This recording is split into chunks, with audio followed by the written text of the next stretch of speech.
Sir నమస్కారం sir. నమస్తే అండి. సార్ రఘురామకృష్ణంరాజు గారు రీసెంట్‌గా ఒక ఇంటర్వ్యూలో సనాతన ధర్మం పైన తన అభిప్రాయాలనైతే వెలిబుచ్చారు సార్. అంటే సనాతన ధర్మం అంటే ఏంటి? దాన్ని ఎందుకు ఏర్పాటు చేశారు? దాన్ని తమిళులు ఇంకొంతమంది ఎందుకు దాన్ని వ్యతిరేకిస్తున్నారు? దానికి ఎందుకు మద్దతు తెలిపే వాళ్ళున్నారు? అని చెప్పేసి ఇటువంటి అన్ని అంశాల మీద తన అభిప్రాయాలనైతే వెలిబుచ్చారు సార్. మరి వాటిని ఏ విధంగా చూడొచ్చు ఆయన చేసిన కామెంట్స్‌ని మరి మీరేం చెప్తారు సార్? ఆయన కామెంట్స్‌ని ఏ విధంగా చూస్తారు మీరు? అంటే ఇక్కడ రఘురామకృష్ణరాజు గారు చెప్పిందేంటంటే, హ్మ్. సనాతన ధర్మం తప్పేమీ కాదు హ్మ్. అని ఆయన చెప్పారు. అంటే అది సమాజాన్ని ఒక సక్రమమైన పద్ధతిలో నడిపించటానికి ఏర్పాటు చేసినటువంటి ఒక వ్యవస్థగా చూడాలి. కుల వ్యవస్థే సనాతన ధర్మం అనుకుంటే, వర్ణ వ్యవస్థే సనాతన ధర్మం అనుకుంటే, మనువు చెప్పింది అదే అనుకుంటే, మనువు చెప్పిన దానిలో ఎంత మాత్రమూ తప్పు లేదు. అంటే ఒక్కొక్క సమూహానికి ఒక్కొక్క పని అప్పజెప్పాడాయన.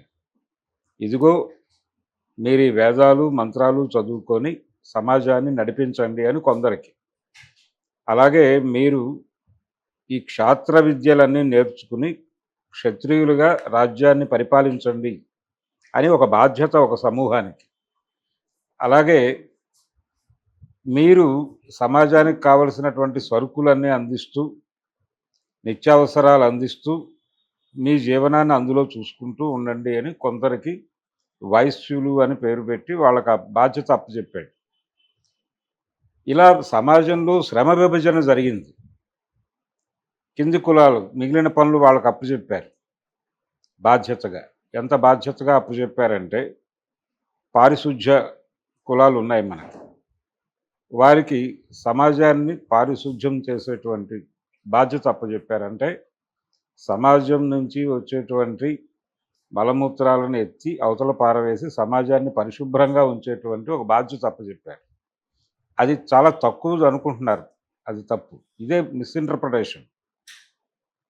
తల్లి ఎలాగైతే బిడ్డకి మలమూత్రాలు ఎత్తిపోస్తూ ఆనందం చేస్తుందో, అలాగే అలాంటి ఉత్కృష్టమైనటువంటి పని ఆ కులానికి అప్పచెప్పారు.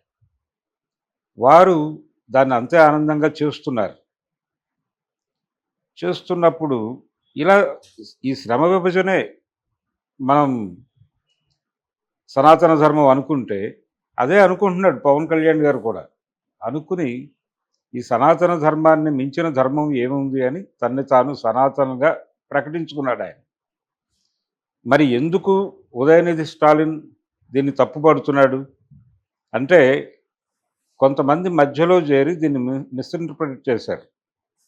ఎక్కడ చేశారు, ఎలా చేశారు అంటే, ఇది తక్కువ పని, ఇది ఎక్కువ పని అని చెప్పడం వలన ఈ అభిప్రాయాలు తమిళనాడులో క్యారీ ఫార్వర్డ్ అయినాయి.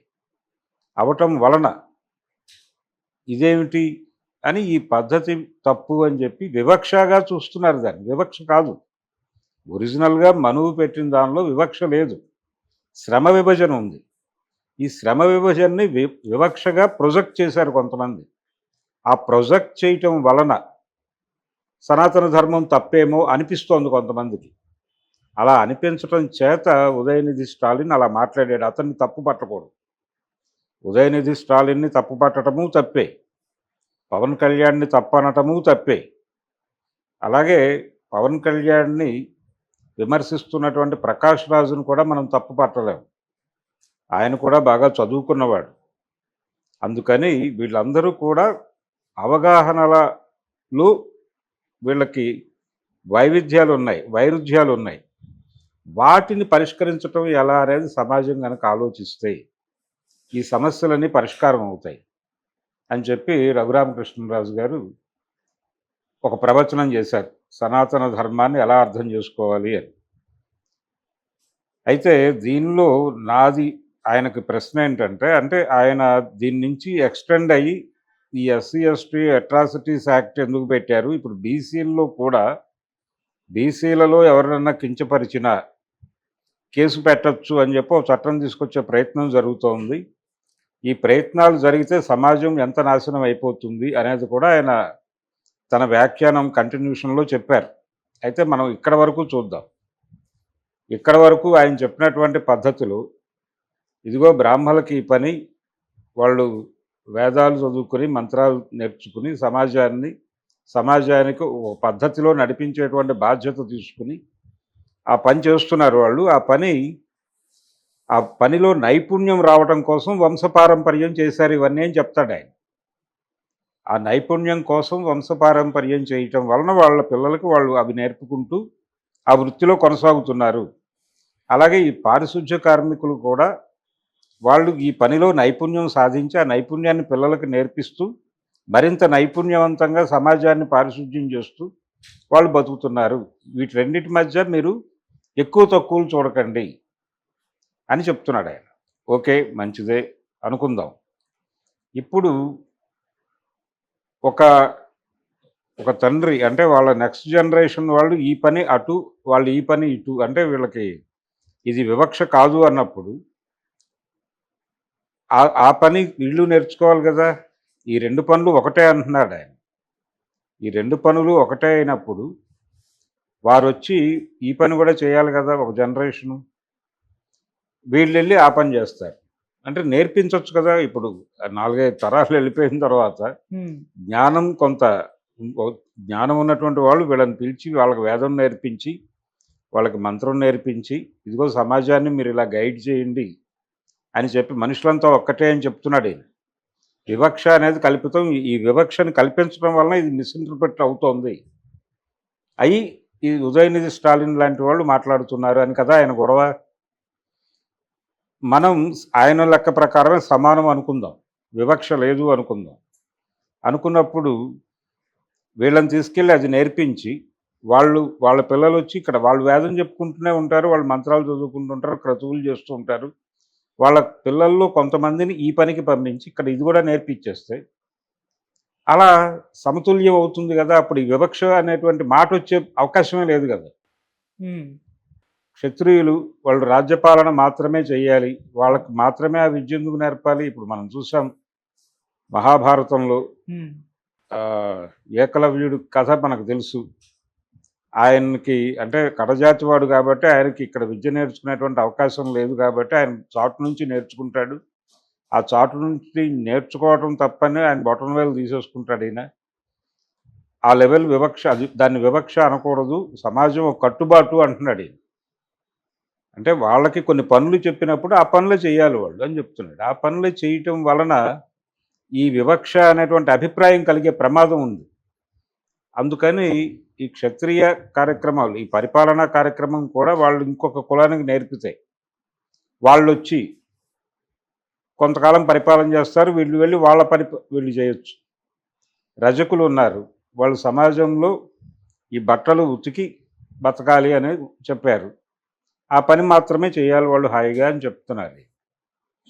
ఒక జనరేషన్ ఆ పని చేస్తుంది, రెండో జనరేషన్ పరిపాలన చేస్తుంది, మీరు వెళ్ళి బట్టలు ఉతకండి. అలాగే వైశ్యులు ఉన్నారు, వాళ్ళు వ్యాపారం చేస్తారు, అక్కడ సరుకులు ఇక్కడ తీసుకొచ్చి సమాజానికి ఏం కావాలో అవసరాలు తీరుస్తారు. ట్రేడింగ్ అనే పదం వాడాడు ఆయన. ఈ ట్రేడింగ్ కార్యక్రమాలు చేసుకుంటూ ఉంటారు. ఇది ఇంకొక అట్టడుగు కులానికి నేర్పించి వాళ్ళతో ఈ ట్రేడింగ్ చేయిస్తూ ఆ పని వీళ్ళు చేయొచ్చు కదా. అలా ఈ అనవగాహన పోతుంది కదా. మనుషులంతా ఒక్కటే అని మనువు చెప్పింది ఆచరణాత్మకంగా అర్థమవుతుంది కదా. అప్పుడు ఇక్కడే ఉదయనిధి స్టాలిన్ క్వశ్చన్ చేస్తోంది. ఉదయనిధి స్టాలిన్ క్వశ్చన్ సనాతన ధర్మం వలన ఈ చాతుర్వర్ణాలు ఉన్నాయి, వీటి వలన చదువు కొంతమందికే ఉంటుంది, కొంతమందికి చదువులేని కేవలం వాళ్ళు పనులు చేసుకుని బతికేవాళ్ళుగానే బతికేస్తున్నారు, వాళ్ళని అలాగే చూస్తున్నాం మనం, ఈ ధోరణి పోవాలి అని మాట్లాడాడు ఆయన. సనాతన ధర్మం మనుషుల్ని ఇలా విడగొట్టి వివక్షతో చంపేస్తోంది అనేది చెప్పాడు ఆయన. దాన్ని రఘురామకృష్ణరాజు గారు ఏమంటున్నారంటే అనవగాహన అంటున్నాడు. అందులో వివక్ష లేనే లేదు, లేని వివక్షని ఉన్నది అనుకుని పొరబడి అలాంటి మాటలు మాట్లాడుతున్నాడు, దయచేసి ఆయన్ని ఏమి అనకండి అంటున్నాడు ఈ మహానుభావుడు. కాబట్టి ఇది పోవాలంటే ఇప్పుడు ఉదయనిధి స్టాలిన్ లాగానే చాలామందికి అనుమానం ఉంది. ఆ రజకులు చేసేటువంటి బట్టలు ఉతికే పని తక్కువ పని అండి, పారిశుధ్య కార్మికులు చేసేటువంటి పని తక్కువదని ఇలాంటి భ్రమలు ఉన్నాయి చాలామందికి. కానీ ఆయన ఏం చెప్తున్నారు రఘురామకృష్ణరాజు గారు, ఇది బ్రాహ్మలు చేసే పని ఒకటే అని చెప్తున్నారు. ఆ ఒకటే అనే అభిప్రాయం ఆచరణాత్మకంగా సమాజానికి కలిగిస్తే, హ్మ్. ఒక బ్రాహ్మడికి 2 పిల్లలు ఉంటారు, లేకపోతే 3 పిల్లలు ఉంటారు అనుకుందాం. అందులో ఒక పిల్లవాడికి ఆయన తన విద్య నేర్పిస్తూ ఇంకో కొడుకుని అక్కడికి పంపించాలి పారిశుధ్య కార్మికుడిగా. అక్కడ ఉన్నటువంటి ఒక కుర్రవాడిని తీసుకొచ్చి ఇక్కడ పెట్టి అతనికి మళ్ళీ వేదం నేర్పించాలి. ఇక్కడున్న ఇంకో కొడుకుని తీసుకెళ్ళి రజకుల పని నేర్పించాలి, లేకపోతే ఇంకొక క్షురకర్మ నేర్పించాలి. అక్కడున్న పిల్లల్ని తీసుకొచ్చి ఇక్కడ వేదం నేర్పించాలి. ఇలా చేస్తే ఏమవుతుంది? ఆయన చెప్పినట్టుగా, రఘురామకృష్ణరాజు గారు చెప్పినట్టుగా అంతా సమానంగా ఉంది. అప్పుడు ఈ ఉదయనిధి స్టాలిన్ గారికి అలాంటి వాళ్ళకి సమాజంలో ఈ కులాల పేరుతో వివక్ష ఉంది అనేటువంటి అభిప్రాయం పోతుంది కదా. హ్మ్. ఆ పని చేయటానికి ఎందుకు నడుం కట్టడాయన? అదొక గొడవ. అది కాకుండా ఏదో పైపైన చెప్పేసి అంతా బాగానే ఉందని చెప్తూ ఫైనల్గా నేను చెప్పిన కన్క్లూజన్ ఏంటంటే, ఈ వివక్ష మానవ కల్పితం, మనం కల్పించుకుంటున్నాం. ఓకే. మనం కల్పించుకొని మన అజ్ఞానంలో పడి ఎవరినో తిడుతున్నాం, మన ఊరిని తిడుతున్నాం. అది ఎంత తప్పు అంటున్నాడు ఆయన. సో అదొక ధోరణి. దీని ఎక్స్టెన్షన్లో హ్మ్. చట్టాలు తీసుకొస్తున్నారు వీళ్ళకి ప్రత్యేక రక్షణ కల్పించడం కోసం. ఇది ఓట్ల గారడి అని కూడా చెప్పాడు ఆయన. ఇది ఓట్ల గారడి అని చెబుతూ ఎస్సీ ఎస్టీ అట్రాసిటీస్ యాక్ట్ అనేది పట్టుకొచ్చాక అది ఎలా మిస్యూజ్ అవుతుందో కూడా చెప్పాడు ఆయన. మీరు వాళ్ళు ఎవరైతే ఎస్సీ ఎస్టీ ఉన్నారో వాళ్ళు బ్రాహ్మణుడు అని అనగలరా? అనలేరు. బేపనోడు అంటారు. దాన్ని వీళ్ళు భరిస్తున్నారు కదా. ఎందుకు భరిస్తున్నారు? వాళ్ళకి చదువు లేదు కాబట్టి అలా అంటున్నారు. బ్రాహ్మణుడు అనే పదం అనటం చేత కాదు కాబట్టి వాళ్ళు అలా అంటున్నారని వీళ్ళు భరిస్తున్నారు. అదే సెన్స్ కదా, వారు వీరిని కులం పేరుతో పిలిచినట్టే కదా. హ్మ్. మరి వీరు కూడా ఉరేయ్ అది ఉరేయ్ ఇది అన్నప్పుడు ఎందుకు వాళ్ళు హర్ట్ అవ్వాలి? ఎందుకు గాయపడాలి? ఎందుకు కేసులు పెట్టాలి? ఆ అవకాశం మీరు ఎందుకు ఇస్తున్నారు వాళ్ళకి? ఇవ్వటం వలన వాళ్ళకి ఎప్పటికీ తెలియదు కదా, వివక్ష ఉందేమో అనుకుంటారు వాళ్ళు. దాంతో వాళ్ళకి సనాతన ధర్మం ఎప్పటికీ అర్థం కాదు. అందుకని ఈ చట్టాలు తేవడం తప్పు అనే అభిప్రాయం కూడా చెప్పాడు ఆయన. చెప్పి అక్కడితో ఆగల. ఈ ఎస్సీ ఎస్టీ అట్రాసిటీస్ యాక్ట్ లాగానే బీసీ అట్రాసిటీస్ యాక్ట్ కూడా తీసుకురమ్మని ఒక డిమాండ్ ఉందో, తీసుకురావడానికి ప్రయత్నాలు జరుగుతున్నాయి. ఇదే జరిగితే విత్ ఇన్ బీసీలో ఒకరినొకరు చుట్టుకున్నా కానీ కేసులు పెట్టేసుకుంటారా? ఓకే. అలాంటిది ఉంటుందా ప్రొవిజన్ అందులో అని అడుగుతున్నాడు. అడిగి ఒకవేళ ఉంటే అందరూ ఒకళ్ళ మీద ఒకళ్ళు కేసులు పెట్టుకోవడంతోనే సరిపోతుంది. ఇది లాయర్లకి ఉపయోగం తప్ప సమాజానికి ఏమన్నా ఉపయోగమా? ఇవన్నీ ఎందుకు చేస్తున్నారు? ఈ పనులన్నీ మానేయండి ఇమీడియట్గా. వివక్ష లేదు అసలు. లేని వివక్ష ఉన్నదనుకుని ఆ వివక్ష నుంచి ఎవరినో కాపాడటానికి ఏదో చట్టాలు తీసుకొచ్చేసి మీరు వివక్షను క్రియేట్ చేసి సమాజంలో ఇంత దారుణాలు చేస్తుంటే ఇంకా సనాతన ధర్మం వర్ధిల్లమంటే అలాగా అని ఆయన ప్రస్తుత సమాజం గురించి తీవ్రమైనటువంటి ఆవేదన పడ్డాడు. పడి దీనిలో భాగంగానే ఆయన ఒక మాట అన్నాడు, ఒక అద్భుతమైన మాట. అదేంటంటే, వీళ్ళందరినీ గనక కూడితే ఈ ఎస్సీ ఎస్టీ బీసీ మైనారిటీలు కూడా బీసీలే, వీళ్ళందరినీ కూడితే వీళ్ళ సంఖ్య 78% దాకా ఉంటుంది అనుకుంటే అప్పుడు మిగిలినది ఎంత? 22%. హ్మ్. ఆ 22% సోకాల్డ్ మీరు అగ్రకులాలు అని చెప్తున్న వాళ్ళు. ఓకే. వాళ్ళ మీద మీరు ఇంతమంది కలిసి కేసులు పెట్టడానికి కేసులు పెట్టించుకునేంత జనాభా కూడా లేదు అక్కడ. హ్మ్. అలా ఎలా కేసులు పెడతారు మీరు? వాళ్ళు కదా బాధితులు, వాళ్ళు కదా నిజమైన మైనారిటీలు, వాళ్ళ మీద కదా వివక్ష నడుస్తోంది. హ్మ్. అది అర్థం చేసుకోవట్లేదు ఏంటి వీళ్ళు అని అగ్రకులాల తరఫున తన తీవ్రమైనటువంటి ఆవేదనను వ్యక్తం చేశాడు ఆయన. ఓకే. అయితే ఇది ఎందుకు చాలా గొప్ప పాయింట్ రైజ్ చేశాడు అంటే నిజమే అది. హ్మ్. కేంద్రంలో అంటే ఇప్పుడు మొన్న 63 సీట్లు కోల్పోయింది కానీ ఎన్డీఏ ఏది 24 ఎన్నికల్లో 19 ఎన్నికల్లో వాళ్ళకి గణనీయమైనటువంటి స్థానాలు లభించినాయి. ఈ గణనీయమైన సంఖ్యలో వాళ్ళు గెలిచారు. వాళ్ళకి పడినటువంటి ఓట్ పర్సంటేజ్ మొత్తం దేశవ్యాప్తంగా ఈ ఎస్సీ, ఎస్టీ, బీసీ మైనారిటీల సంఖ్యతో పోలిస్తే తక్కువే. అప్పుడు కొంతమంది ఈ ఎస్సీ, ఎస్టీ, బీసీ మైనారిటీల ఐక్యత కోరుకునేటువంటి వాళ్ళు ఓపెన్ డిబేట్స్లోనూ ఒక అభిప్రాయం చెప్పారు. ఈ ఓట్లన్నీ కన్సాలిడేట్ అయితే ఈ దేశంలో అగ్రకుల రాజకీయాలను తొక్కేయచ్చు, మనం ప్రభుత్వాన్ని ఏర్పాటు చేయగలం, అంత ఓట్ బ్యాంక్ ఉంది మనకి, ఆ ఓట్ బ్యాంక్ని మనం కన్సాలిడేట్ చేసుకోవడంలో వైఫల్యం చెందుతున్నాం అని మాట్లాడారు. అంటే ఈ కన్సాలిడేషన్ ఎందుకు కావడం లేదు అంటే కానివ్వటం లేదు, వీళ్ళు అయ్యే పరిస్థితి వాళ్ళకి లేదు, ఉండటం లేదు. ఇప్పుడు మన జగన్మోహన్ రెడ్డి నా ఎస్సీ, నా బీసీ, నా మైనారిటీ అని మాట్లాడాడు ఎన్నికల సభల్లో. మాట్లాడటం వలన ఏం జరిగింది, ఆయన ఓట్ బ్యాంక్ ఎక్స్పోజ్ చేసుకున్నాడు. ఆయనే రోడ్డు మీదకి వచ్చి చేసుకున్న తర్వాత వాళ్ళని ఈజీగా కంట్రోల్లో తీసుకోవచ్చు అనే విషయం అర్థమైపోయింది అవతల వాళ్ళకి. ఎందుకంటే వీళ్ళెవరికీ కూడా ఆర్థికంగా స్తోమత ఉండదు.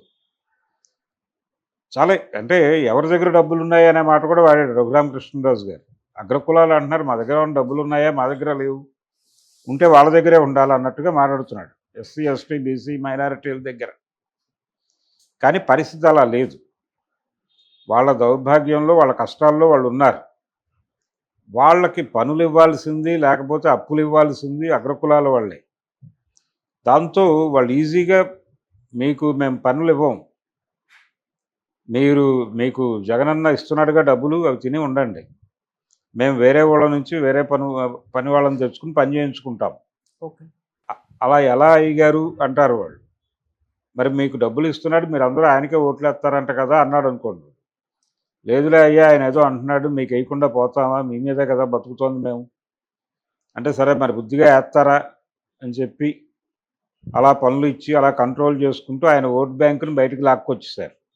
ఆయన సూట్ కేసులో పెట్టుకున్నాను నా ఓట్లన్నీ, తాళం వేసుకున్నానని తాళం జేబులో వేసుకుని ప్యాలెస్లో పడుకున్నాడు. వీళ్ళు ఆ సూట్ కేసుకి కింద నుంచి కన్నం వేసి ఆ ఓట్లన్నీ తీసుకెళ్ళిపోయారు. 11 సీట్లతో ఆయన మిగిలాడు.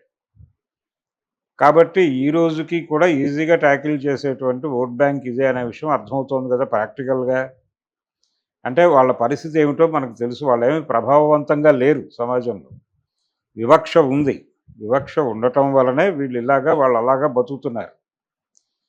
ఇలా బతుకుతున్నారు. బతకటం వివక్ష లేదు అంటే కనుక నేను చెప్పిన పని చేయాలి. అంటే 2-3 పిల్లలు ఉంటే ఒక పిల్లాడికి అది నేర్పించి మిగిలిన పనులు కూడా నేర్పించి అక్కడి నుంచి వాడిని అక్కడ ట్రాన్స్ఫర్ చేయాలి ఆ పనిలోకి. ఇది కేవలం శ్రమ విభజన అనుకుంటే. వివక్ష కాదు అంటున్నారు కాబట్టి, కానీ వివక్షే. వివక్ష కాబట్టే వంశపారంపర్యం పెట్టారు. మీరు మాత్రమే పరిపాలించాలి, మీరు మాత్రమే వేదం చదవాలి, మీరు మాత్రమే వ్యవహారాలు చేయాలి, మీరు మంత్రాంగం చేయాలి, మంత్రులు అవ్వాలి అని ఒక సెక్షన్. ఒక సెక్షన్ వేదం చదివి సమాజాన్ని పద్ధతిగా నడపాలని ఒక సెక్షన్కి. ఒకళ్ళు పరిపాలించాలి, ఒకళ్ళేమో వ్యాపారం చేయాలి, ఇంకొకళ్ళేమో వీళ్ళ పారిశుధ్య పనులన్నీ చేయాలి, వీళ్ళ బట్టలు ఉతకాలి, వీళ్ళకి కటింగ్ చేయాలి, వీళ్ళకి కావాల్సిన అన్ని పనులు చేయాలి, వీళ్ళ పొలాల్లో పని చేయాలి, కాపలా కాయాలి. ఈ దేశంలో ఏ కులం చేతిలో ఎక్కువ సంపద ఉంది అనేది క్యాలిక్యులేట్ చేయడం కూడా పెద్ద కష్టమేం కాదు. క్యాలిక్యులేట్ చేసేస్తే ఎవరి చేతుల్లో భూమి ఉంది, ఎవరు భూమి లేకుండా బతుకుతున్న కులాలు ఏమిటి, కులాలే, వర్గాలు కాదు. చాలా స్పష్టంగా కులాలు మాత్రమే భూమి లేకుండా బతుకుతున్నాయి. భూమి ఉన్న కులాలు భూమి లేని కులాలుగా చీలిపోయి ఉంది సమాజం. అలాగే కంపెనీలు ఇవి కూడా ఉద్యోగస్తుల్లో ఎక్కడో కొంతమంది ఐఏఎస్ అధికారులు కింది కులాల నుంచి కూడా ఉన్నారు. అంత మాత్రం చేత అదేదో అభివృద్ధి చెందిపోయింది, డబ్బులన్నీ వాళ్ళ దగ్గరే ఉన్నాయన్నట్టు కాదు. క్రీమీ లేయర్ అనేటువంటి ఒక గొడవ చాలా కాలంగా నడుపుతున్నారు ఇలాంటి వాళ్ళే. ఏది ఈ రఘురామకృష్ణరాజు గారు లాంటి వాడే. ఇలాంటి వాళ్ళే ఒక సమూహంగా ఏర్పడి వాళ్ళల్లో ఎంతమంది ఉద్యోగాలు పొందేసి ఐఏఎస్లు అయిపోయి ఐపీఎస్లు అయిపోయి విపరీతంగా సంపాదించేసి మేడలు కట్టేసి మిద్దెలు కట్టేసి ఎంత దారుణంగా ఉంది పరిస్థితి అని వాపోతారు మళ్ళీ. ఈ వాపోతున్నటువంటి వాళ్ళు చెప్పే మాట ఏంటంటే క్రీమీ లేయర్ని తీసేయాలి, అంటే రిజర్వేషన్లలో క్రీమీ లేయర్ అనే పద్ధతి ప్రవేశపెట్టాలి అనేది ఒక ఆర్గ్యుమెంట్గా రఘురామ కృష్ణరాజు లాంటి వాళ్ళు తరచూ తీసుకొస్తారు. కానీ పరిస్థితి అంత గొప్పగా లేదు, అంటే పరిస్థితి అంత బ్రైట్గా లేదు అక్కడ. ఇప్పటికీ పరిస్థితి అలాగే ఉంది. ఏదో కొద్దిమంది ఎవరో చదువుకుని ఉద్యోగాల్లోకి వస్తే వాళ్ళు ధర్మాన్ని కించపరిచినట్టుగా భావిస్తే ఎలాగా? వాళ్ళ పని మానేసి వాళ్ళకి అప్పజెప్పినటువంటి విద్యుక్త ధర్మాన్ని కాదని వాళ్ళు ఐఏఎస్లు ఐపీఎస్లు అయిపోవటం వలన ధర్మభ్రష్టత ఏర్పడుతుంది కదా అని వాపోతున్నాడు ఆయన, ట్రిబుల్-ఆర్. కాబట్టి దీంతో వివక్షకు గురవుతోంది అగ్రకులాలని, కింది కులాలన్నీ కూడా బీసీ, ఎస్సీ, ఎస్టీ, మైనారిటీ వీళ్ళందరూ కూడా జులుం చేస్తున్నారని ఒక అభిప్రాయాన్ని సైలెంట్గా ప్రజల్లోకి పంపు చేసేటువంటి ఒక కార్యక్రమం నడుస్తోంది. ఇదే సినిమాల్లో కూడా జరుగుతోంది. ఏది ఇప్పుడు నిన్న రిలీజ్ అయినటువంటి సినిమా ఉంది, కోర్ట్ అనే సినిమా. దానిలో పోక్సో యాక్ట్ మిస్యూజ్ అవుతోంది అనేది ఆయన చెప్పదలుచుకున్నాడు డైరెక్టర్ గారు. అక్కడ ఏం జరగకపోయినా అతని మీద పోక్సో యాక్ట్ పెట్టారు. పాపం అతను దళితుడే, అతను ఏదో బీసీ అనుకుందాం. అక్కడ ఏదో ఆ అమ్మాయి వాళ్ళ మదర్ ఇస్త్రీ చేస్తూ ఉంటుంది. అలా అనుకుంటే వాళ్ళు చేసే పని నుంచే కులం అని చెప్పి ఈయన చెప్తున్నాడు. కాబట్టి రఘురామకృష్ణరాజు గారు మనం ఆయన కోణంలోనే చూద్దాం. చూసి అది రజక అనుకుంటే ఇంకోళ్ళు అక్కడ సమాజంలో భూస్వామ్య వర్గానికి చెందినటువంటి ఏ కమ్మో రెడ్డో ఆ కులం అనుకుంటే వాళ్ళ అమ్మాయి అతనితో వెళ్ళటం అనేది ఇష్టం లేక అతని మీద ఆ కేసు పెట్టాడు అనేది ఎస్టాబ్లిష్ చేశారు. కానీ ఇది ఇలాగే జరుగుతోంది, ఇలా మిస్యూజ్ జరుగుతోంది అనేది చెప్పదలుచుకున్న డైరెక్టర్. చెప్పిన పద్ధతి బాగానే ఉంది, కానీ మిస్యూజ్ అవుతోంది అనేది బలంగా ఎస్టాబ్లిష్ చేసేటువంటి ప్రయత్నం జరిగింది సినిమాలో. దాన్ని సవరించాలి అనేటువంటి ప్రతిపాదనలు కూడా నడిచినాయి సినిమాలో, డైలాగ్స్లో. ఇదే పరిస్థితి ఎస్సీ ఎస్టీ అట్రాసిటీస్ యాక్ట్ కూడా వర్తిస్తుంది అనేది రఘురామకృష్ణరాజు గారే చెప్తున్నాడు. అది కూడా చాలా మిస్యూజ్ అవుతోంది, అక్కడ చేసేది ఏం లేదు. అగ్రకులాల వాళ్ళని ఇష్టం వచ్చినట్టు మాట్లాడుతున్నారు, వాళ్ళకి అవకాశం లేదు కేసులు పెట్టే అవకాశం. బ్యాపనోడు అంటున్నారు. సినిమాలో నేరుగా బ్యాప్నీస్ అనేటువంటి మాట వాడాడు ఒక డైరెక్టర్. అయినప్పటికీ అతని మీద కేసు పెట్టలేని దౌర్భాగ్య స్థితిలో ఆ కులం ఉంది అని ఈయన మాట్లాడుతున్నాడు. సరే, అలాగే అనుకుందాం. అలా ఎస్సీ ఎస్టీ అట్రాసిటీస్ యాక్ట్ కూడా కేవలం మిస్యూజ్ అవుతోంది అనేది చెప్తున్నారు. ఇది ఒక ఆవేదన వ్యక్తం చేయటంగా ప్రారంభమయ్యి దీని స్థాయి మించి ఇది కేవలం మిస్యూజ్ చేయటం కోసమే, కొంతమందిని వేధించడం కోసమే అనే అభిప్రాయంగా స్థిరపరిచి నెమ్మదిగా దీన్ని సవరించాలి అనేటువంటి మూడ్లో అసలు ఇవి తొలగించాలి అనేదాకా అభిప్రాయ సేకరణ, అభిప్రాయాలను ప్రభావితం చేయటం నడిపి అసలు ఆ సమూహాలు పడుతున్నటువంటి ఆవేదనని ఎవడూ పట్టించుకోకుండా ఆ సమూహాలు అనుభవిస్తున్నటువంటి హింస మీద ఎవరికీ జాలి లేకుండా చేయటం అనేది అంతిమ లక్ష్యం. ఆ లక్ష్యం దిశగా ఇది ప్రారంభపు ఆర్గ్యుమెంట్. ఈ ప్రారంభపు ఆర్గ్యుమెంటు ఆ కోర్టు అనేటువంటి సినిమాలో ఆ డైరెక్టర్ గారు ప్రభావవంతంగా చేయగలిగాడు అని చెప్పాల్సి వస్తుంది. కాబట్టి ఇలాంటి ఆర్గ్యుమెంటే ట్రిబుల్-ఆర్ చేసింది కూడా.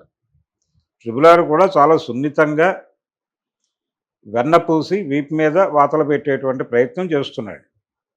అందులో భాగంగానే ఇలాంటి ప్రవచనాలు చెప్తున్నాడు ఆయన. ఆయన క్షత్రియ, ఎదుర్కొండా కూర్చున్న ఆయన బ్రాహ్మణ అనుకుంటే వాళ్ళిద్దరూ కూడా వాళ్ళ కుల నేపథ్యాలని స్పష్టంగా ఇద్దరూ పరస్పరం మాట్లాడుకున్నారు కాబట్టి మనం మాట్లాడటం తప్పేం కాదు. ఓకే, మాట్లాడుకుని వాళ్ళిద్దరి ఆవేదనగా ఆ ఇంటర్వ్యూ నడిచింది. అగ్రకులాలు పడుతున్న ఆవేదనని వాళ్ళిద్దరూ విపరీతంగా ఫీల్ అయ్యి సమాజంలో వివక్ష లేదు, అసలు ఆ స్ట్రక్చర్లోనే వివక్ష లేదు. అంత డెమోక్రటిక్గా ఉన్నటువంటి స్ట్రక్చర్ని మీరు ఇంటర్ప్రిటేషన్ చేసి రకరకాల అభిప్రాయాలు